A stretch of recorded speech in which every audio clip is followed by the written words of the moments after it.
Hello दोस्तों, welcome to back my YouTube channel. दोस्तों, आज मैं आपको बताने वाला हूँ सौरमंडल से जुड़े जीके प्रश्न। ठीक है दोस्तों, पहले मेरे चैनल को सब्सक्राइब करो, लाइक करो और ठीक है, और ज़्यादा से ज़्यादा शेयर करो ताकि मैं ऐसा वीडियो आगे भी बनाता रहूँ। ठीक है दोस्तों, आप आज सौरमंडल से रिलेटेड कुछ जीके पढ़ाएंगे और इम्पोर्टेंट क्वेश्चन जो हमेशा पूछता है, ठीक है, एग्जाम में हमेशा पूछता है, उससे रिलेटेड जीके पढ़ेंगे। ठीक है दोस्तों, तो बताते हैं पहला। ठीक है, पहला क्वेश्चन है हम लोग का, सौरमंडल में कुल कितने ग्रह हैं। सौरमंडल में कुल कितने ग्रह हैं। ठीक है दोस्तों, हमेशा क्वेश्चन पूछता है सौरमंडल में कुल कितने ग्रह हैं, तो बोलेंगे आप 8। ठीक है, 8 सौरमंडल में 8 ग्रह हैं। ठीक है, और सौरमंडल में 8 ग्रह है तो पूछ देगा सबसे बड़ा ग्रह। सबसे बड़ा ग्रह पूछ देगा तो कौन? बृहस्पति। ठीक है, सबसे बड़ा ग्रह पूछ देगा दोस्तों बृहस्पति। ठीक है, बृहस्पति है। ठीक है दोस्तों, अब अगला क्वेश्चन है दोस्तों दूसरा, किस आकाशीय पिंड को पृथ्वी पुत्र कहा जाता है। ठीक है, आपको हमेशा क्वेश्चन पर ध्यान देना है। ठीक है, क्वेश्चन क्या बोल रहा है? बोल रहा है किस आकाशीय पिंड को पृथ्वी पुत्र कहा जाता है, तो आप चंद्रमा को मानते हैं क्योंकि चंद्रमा को ही आकाशीय पिंड का को पृथ्वी पुत्र कहा जाता है। ठीक है दोस्तों, आगे देखते हैं तीसरा क्वेश्चन क्या है। हैली धूमकेतु का आवर्त काल कितना होता है। हैली धूमकेतु, ठीक है दोस्तों, हैली धूमकेतु का आवर्त काल कितना होता है, तो आपसे पूछ देगा तो आप बोलेंगे क्या? 76 वर्ष। ठीक है, 76 वर्ष होता है, इस पर ध्यान दीजिएगा। ठीक है दोस्तों, अगला क्वेश्चन चलते हैं। ठीक है, आगे चलते हैं हम अगला क्वेश्चन पे। ठीक है दोस्तों, अगला क्वेश्चन हम लोग का चौथा, किसके कारण ज्वार एवं भाटा आता है। दोस्तों, अक्सर एग्जाम में पूछा जाता है कि ज्वार भाटा किसके कारण आता है, तो आप लोग बोलेंगे कि सूर्य एवं चंद्रमा के अपकेंद्र व आकर्षण बल के कारण। दोस्तों, जो चंद्रमा और सूर्य के बीच में जो अपकेंद्र या आकर्षण बल लगेगा उसके कारण ही क्या होता है? ज्वार और भाटा आता है। ठीक है दोस्तों, आपको अपकेंद्र मतलब समझिएगा अंदर से। ठीक है, अंदर की तरफ। ठीक है दोस्तों, अगला क्वेश्चन हम लोग का पांचवा है, सूर्य के सबसे निकट स्थित ग्रह कौन सा है। बुध। ठीक है, पूछ देगा कि सूर्य के निकटतम सबसे निकटतम स्थित ग्रह कौन सा है, तब बोलेंगे क्या? बुध। बुध सबसे निकटतम है किसके? सूर्य के। ठीक है, और दूर पूछेगा तो बृहस्पति बताएगा। ठीक है, दूर पूछेगा तो वरुण बताएगा। ठीक है दोस्तों, सॉरी गलती हुई। ठीक है, अगला हमारा क्वेश्चन है 6। ठीक है, छठवां क्वेश्चन किया है, उत्तरी गोलार्ध में सबसे बड़ा दिन कब होता है। दोस्तों, आप क्वेश्चन पूछेगा कि उत्तरी गोलार्ध में सबसे बड़ा दिन कब होता है, तो आप बोलेंगे 21 जून। और सबसे बड़ा दिन पूछा है ना, सबसे कम छोटा दिन पूछेगा। ठीक है दोस्तों, बड़ा ही दिन पूछेगा क्योंकि बड़ा अक्सर पूछता है पेपरों में। ठीक है, अगला क्वेश्चन हम लोग का 7वां, रात दिन की स्थिति को बराबर होता है। दोस्तों, बेहद इंपॉर्टेंट क्वेश्चन जो एसएससी जीडी में क्वेश्चन पूछता है। ठीक है, एसएससी जीडी में क्वेश्चन पूछता है यार कि रात दिन की स्थिति को बराबर होता है, तो आप बोलेंगे 21 मार्च और 22 सितंबर को इस दिन क्या होता है? रात दिन बराबर होता है। ठीक है दोस्तों, अगला क्वेश्चन देखते हैं। ठीक है, अगला क्वेश्चन हम लोग का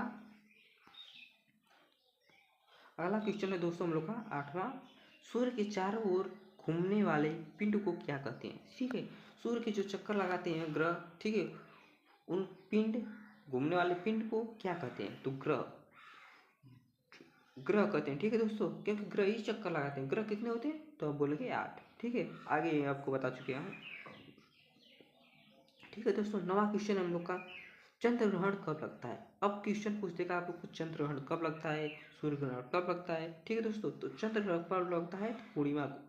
पूर्णिमा के दिन ही चंद्र ग्रहण लगता है, पूर्णिमा से चंद्र ग्रहण लगता है। ठीक है, पूर्णिमा के समय। ठीक है, सूर्य ग्रहण कब लगता है। ठीक है दोस्तों, मैं बोला था ना आपको चंद्र ग्रहण और सूर्य ग्रहण पक्का पूछेगा। ठीक है, सूर्य ग्रहण कब लगता है, तो अमावस्या के दिन। ठीक है, अमावस्या जो होता है ना, अमावस्या अमावस्या अमावस्या जो होता है उसी के दिन सूर्य ग्रहण लगता है। ठीक है दोस्तों, अगला क्वेश्चन हम लोग का 11वां, पृथ्वी को नीला ग्रह क्यों कहा जाता है। अब दोस्तों, बेहद इंपॉर्टेंट क्वेश्चन बता रहा हूँ, क्या पृथ्वी को नीला ग्रह क्यों कहा जाता है। ठीक है, आपसे पूछ देगा तो आप सब तुरंत जवाब दीजिएगा, क्या? जल की उपस्थिति के कारण।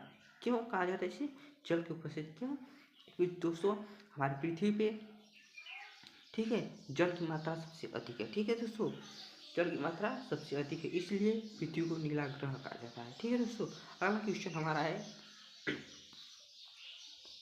12वां क्वेश्चन है दोस्तों हमारा, जीवाश्म ग्रह किस उपग्रह को कहा जाता है? जीवाश्म ग्रह किस उपग्रह को कहा जाता है? तो आप बोलेंगे चंद्रमा को। ठीक है, चंद्रमा को जीवाश्म ग्रह कहा जाता है, क्योंकि यह सूर्य से ऊर्जा प्राप्त कर कर ये क्या करता है? रोशनी प्रदान करता है, चमकता है। ठीक है, इसी को बोलते हैं जीवाश्म ग्रह, जो ग्रहण करता है क्या? ऊर्जा। ठीक है दोस्तों, 13वां क्वेश्चन हम लोग का, सूर्य से ग्रह की दूरी को क्या कहते हैं? सूर्य से ग्रह की दूरी, जो सूर्य और ग्रहों के बीच की दूरी होता है, उसके बीच को क्या कहा जाता है? तो आप बोलेंगे उपसौर। ठीक है दोस्तों, उपसौर कहते हैं। ठीक है, अगला क्वेश्चन है हमारा 14वां, सूर्य के धरातल का तापमान लगभग कितना होता है? सूर्य का धरातल, ठीक है, सूर्य के धरातल का तापमान लगभग कितना होता है? आप तो बताएंगे, इसको सेल्सियस में बताया गया है दोस्तों, 6000 डिग्री सेल्सियस। ठीक है, 6000 डिग्री सेल्सियस तापमान होता है किसका? सूर्य के धरातल का। ठीक है दोस्तों, अगला क्वेश्चन हम लोग का, मध्य रात्रि का सूर्य किस क्षेत्र में दिखाई देता है? मध्य रात्रि का सूर्य किस क्षेत्र में दिखाई देता है? तो आप बोलेंगे आर्कटिक क्षेत्र में। ठीक है दोस्तों, मध्य रात्रि का सूर्य किस क्षेत्र में दिखाई देता है? तो आप बोलेंगे आर्कटिक क्षेत्र में। ठीक है, ठीक है दोस्तों, अगला क्वेश्चन देखते हैं हम। अगला क्वेश्चन है दोस्तों 16। ठीक है, 16 हम लोग का क्वेश्चन है, जो सूर्य के रासायनिक संगठन में हाइड्रोजन कितना प्रतिशत होता है?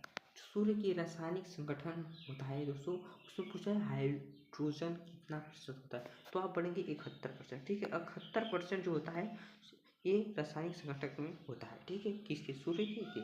ठीक है दोस्तों, 17वां क्वेश्चन है हमारा, पृथ्वी की बहन किस ग्रह को कहा जाता है? पृथ्वी की बहन बेहद इंपॉर्टेंट क्वेश्चन दोस्तों, क्योंकि ये क्वेश्चन इंपॉर्टेंट है। ठीक है, ये हमेशा पूछा है। ठीक है, आप बोलेंगे शुक्र। ठीक है, शुक्र को कहते हैं। ठीक है, अगला क्वेश्चन है दोस्तों 18वां, किस ग्रह पर जीव रहते हैं? तो आप बोलेंगे पृथ्वी पे, क्योंकि जो जीवित है, जो भी जीव है वो पृथ्वी पे ही रहते हैं। ठीक है, जैसे मनुष्य हो गया, जीव हो गया, कोई भी जीव मान लीजिए। ठीक है, जो जीवित हो, ठीक है, सजीव हो, उसे ही बोला गया है। ठीक है, किस ग्रह पे जीव रहते हैं? तो आप बोलेंगे पृथ्वी। ठीक है, 19वां क्वेश्चन है दोस्तों हम लोग का, पृथ्वी का उपग्रह कौन है? सबसे बेहद इंपॉर्टेंट क्वेश्चन दोस्तों, क्योंकि एसएससी जीडी में पूछता है, कोई भी कंपटीशन में पूछता है। ठीक है, कुछ बताएंगे आप? चंद्रमा। ठीक है, पृथ्वी का उपग्रह कौन है? तो चंद्रमा। ठीक है दोस्तों, अगला क्वेश्चन हम लोग का रहेगा कि 20वां क्वेश्चन, कौन से ग्रह सूर्य के चारों ओर दक्षिणावर्त घूमते हैं? दक्षिणावर्त पूछा है दोस्तों। ठीक है, दक्षिणावर्त मतलब दक्षिण की आवर्त में घूमता है। ठीक है, तो आप बोलेंगे शुक्र व वरुण।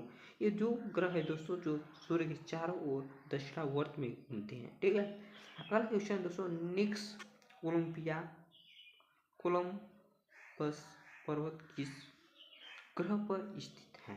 तो आप बोलेंगे मंगल। ठीक है, निक्स ओलंपिया